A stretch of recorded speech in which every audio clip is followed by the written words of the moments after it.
Your mission is great, but wouldn't it be nice to know you are onboarding your team for success and it's not being left to chance? If you want to learn a simple onboarding system that has cleared up confusion for us and set a clear path for people to follow, stick with me and I'll literally give you my onboarding system for new team members and leaders and let you tweak it away, everybody. Hey, I'm Denz, and I'm privileged to serve as the lead pastor of Souls Church, and I serve on the leadership team with the Harvest Network. Harvest is a family of churches and ministries and leaders that are passionate about advancing God's kingdom here on earth. And we exist to walk alongside you so you're healthy, you have healthy ministries, and have a healthy vision within your generation. We are so glad to have you with us today, and I'm excited as we kick off this very important topic that we're talking about, literally about how important it is to onboard right, so your team and your new leaders won't get confused and bored overnight. I've literally titled this today, Onboard Right. You won't let them get bored overnight. You know, I used to be in charge of onboarding for a large retailer in the Minneapolis area some years ago, and everything would rise or fall from onboarding. And from my experience working with my church and other churches and those in our network, it's essential, not just in a retail world, but in a ministry world, to always take a step back and see if your mission and onboarding is being left to chance. And one of the key elements of a strong leadership development culture in your church, in your ministry, or in our Harvest Network area is really to have a clear onboarding process for team members and leaders at every level. You know, last month we talked about 2 questions done in 2 minutes that can double your impact in leadership and team development. And if you remember, we suggested that you should always start by sitting down with the person you're developing and define what growth actually looks like. We talked about asking them 2 questions: what leadership skills they want to focus on, and what experiences will stretch and shape them. And after we identify what our people want to work on, then I talked about how it was so important to walk them through the onboarding process and the pipeline that you've developed. What are you doing? You're casting vision again for discipleship and development.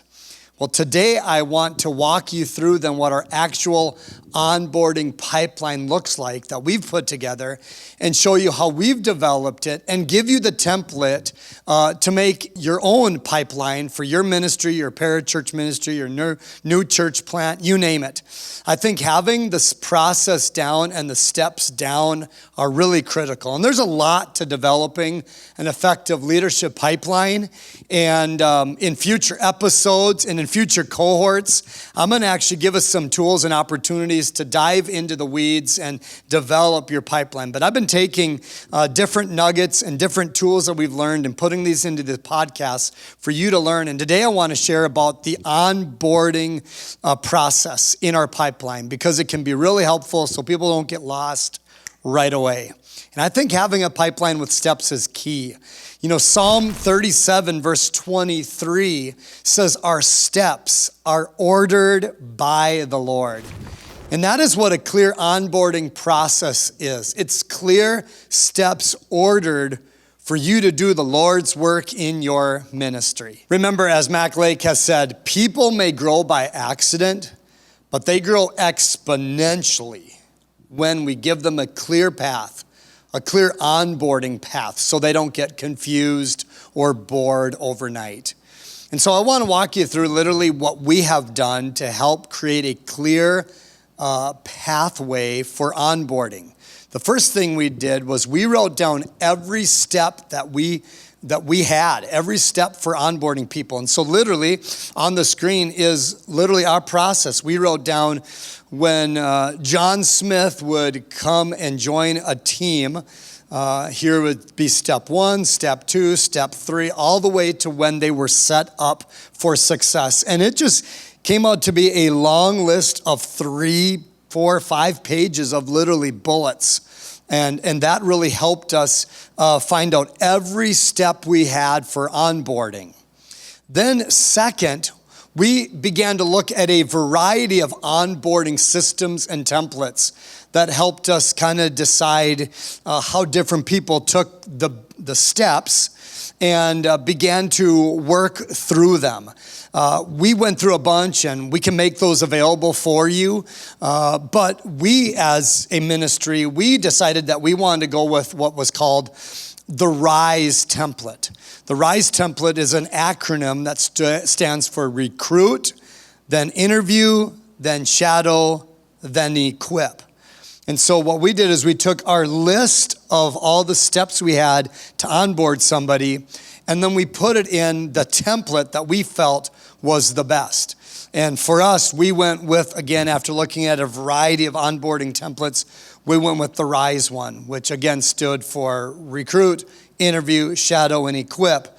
And we broke it down into a process. And that was our third step. We wrote the new process out on this sheet of paper for each step in the process. So we took, for example, how to become a team member with us.